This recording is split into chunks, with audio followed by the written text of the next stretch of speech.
Hello students, let's read the question. So the question is, after packaging the material are released from which phase of Golgi body. पूछा गया कि packaging होने के बाद जो material है गोल्गी बॉडी की किस फेज से रिलीज होता है. तो हमें पता है कि ये जो न्यूक्लियस यहाँ पे हमें अगर हम सेल में देखें, न्यूक्लियस जो है, न्यूक्लियस इसी से यहाँ कंटिन्यू जो है वो क्या endoplasmic reticulum, endoplasmic reticulum and बाहर की तरफ अगर हम यहाँ पे बनाएं तो यहाँ पे क्या है, ये गोल्गी बॉडी है जिसमें ऐसे स्टैक लाइक सिस्टर्नी प्रेजेंट है, स्टैक लाइक ऐसे सिस्टर्नी प्रेजेंट है. और ये बाहर की तरफ क्या है, सेल मेम्ब्रेन. ये क्या है, सेल मेम्ब्रेन है.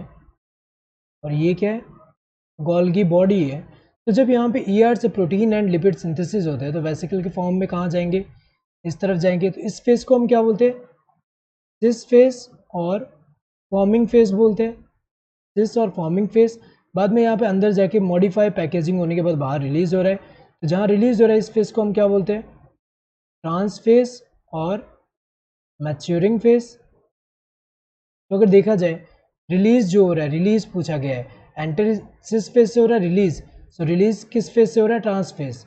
रिलीज किस फेज से हो रहा है, ट्रांस फेज से हो रहा है. तो अगर देखा जाए करेक्ट आंसर क्या होगा, ट्रांस, क्योंकि रिलीज पूछा गया है. सिस तो होगा नहीं, फॉर्मिंग फेज इस फेज एक ही होता है. कॉन्वेक्स अगर हम देखिए ये वाले स्ट्रक्चर में हमें पता है कि जिस तरफ ऐसे केव जैसा बन रहा है इसको कॉनकेव बोलेंगे. ये वाला जो है इसको हम क्या बोलेंगे, कॉनकेव, कॉनकेव.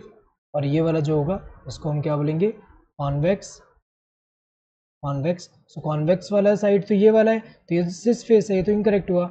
यहाँ कॉनकेव लिखा होता तो ट्रांस होता. सो ये तीनों इनकरेक्ट है. Correct answer would be this second one, that is trans. Hope you understood the question. Thank you and all the best.